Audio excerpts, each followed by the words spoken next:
不论是荞麦面还是生菜沙拉，只要淋上柚子酱油，整个食物就变得美味可口。低盐加上散发淡淡的柚子香气，健康又美味。柚子的味道，有这个有一点点酸酸的味道，不错，风味很好，很特别。就是带着柚子的那个风味这样子。对，那我们一般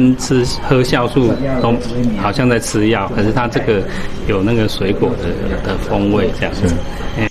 台大学食品及应用生物科技学系教授柯文清获得农会台中种苗场的补助，带领研究生研究如何运用食品加工，让柚子果皮等可以再利用，开创农业废弃物的新价值，成功研发柚子酱油、柚香白兰地等产品，然后这样调制成具有这个柚子香气的一个酱油。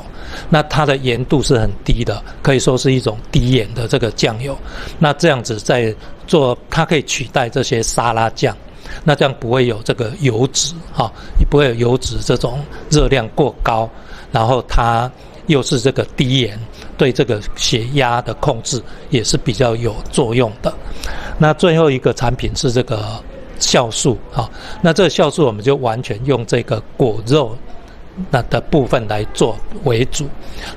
研究生林志祥说，为了做实验，4个人在实验室剥了96公斤的柚子，第一次做出来的苦味很重，反复研究后才确立果皮处理的技术，让产品的风味更佳。这个文旦柚的过程当中，就是大概花96公斤，大概花了1个礼拜到2个礼拜之间，对。然后因为它比较苦，所以就是在研发产品的过程当中，在这个部分会比较需要去调整